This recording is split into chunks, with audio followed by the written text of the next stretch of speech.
Hai, قدرمنو دوستانو ستړي مشئ. زه غوټۍ یم. ټول سهار نن ورځ زه له خپلې همکارۍ زرینۍ سره یو ځای د بېجینګ دوبنۍ باغ سیل کوو. دغه باغ ته په چیني ژبه ییښهیوان ویل کېږي. ییښهیوان. نو نن ورځ له موږ سره اوسي. په پسرلي موسم کې د دغه باغ ډېره ښایسته او ښکلې منظرې سره یو ځای وګورو. ځئ چې ځو. دغه باغ په چین کې ډېره لوی پاتې شوی امپراتورۍ باغ دی او د چین په امپراتورۍ زمانه کې د امپراتورانو باغ و.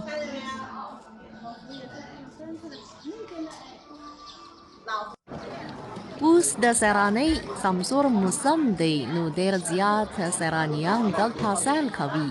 هر ځای ګڼه ګوڼه ده.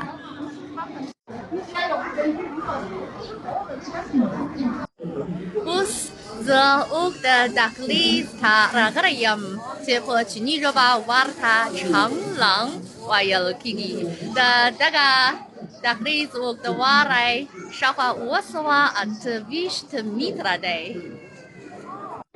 د دغه دهلیز پر هر یوې ستنې او تیر باندې د چین دودیز هنري انځور غځول شوي دي.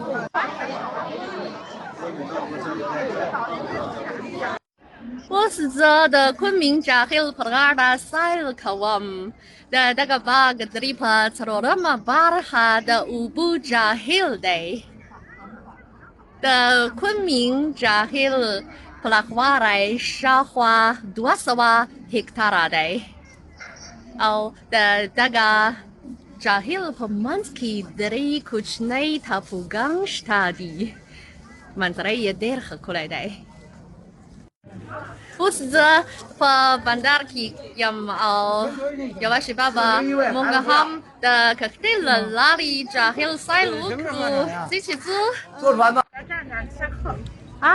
اوس د کښتۍ ټکټ په لاس کې نیسم. ګورئ دغه کښتۍ هم د چین دودیز ساختمانۍ ځانګړتیا لري او موږ ورته دغه شان څېړنیزه کښتۍ ته خوافنګ ویل کېږي.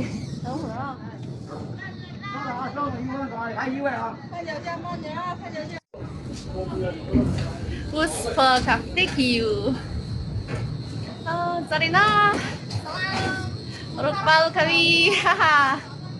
او نن ورځ هوا هم معتدله ده. اسمان شین دی.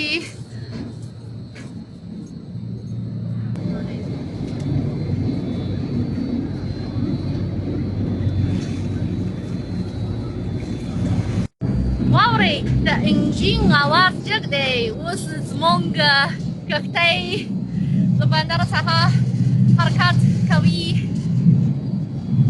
زما تر شا هغه کوچنی غر وانشو شن غر دی او هغه برج چې د چین ساختماني ځانګړتیا لرونکی برج فوسیانګه نومیږي.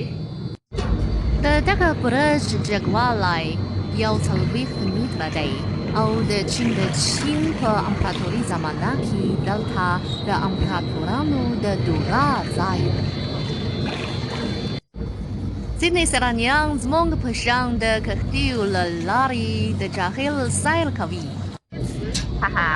ښکلې زرینا اوس د چیني ژبې د زده کړې ویډیو په جوړولو بوخته ده. نن موږ د پارک په اړه کلمې او جملې در زده کوو. له زرینۍ څخه مننه کوو.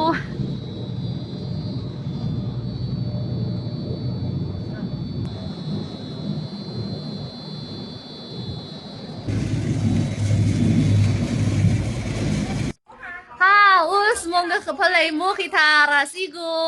ځئ چې ځو.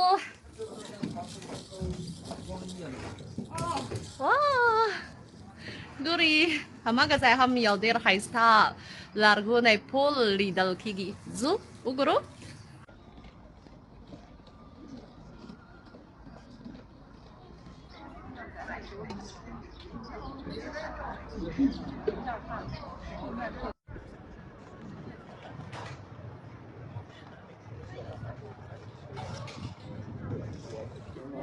د شمېرنې له مخې په دغه باغ کې له سلو نه زیات ودانۍ لیدل کېږي او بالاسره پردۍ شاوخوا 10 انګلونه شته دي. قدرمنو دوستانو، څنګه د ایغویان باغ منظرې مو خوښ شوې وي؟ اوس زما په چارچاپېر کې ډېر سیلانیان شته، ځکه د پسرلي په موسم کې د دغه باغ منظرې ډېر ښایسته دی او ډېر چیني او بهرني سیلانیان یې راجلب کړی دی. ستاسو له پاملرنې څخه مننه کوم. خدای پامان.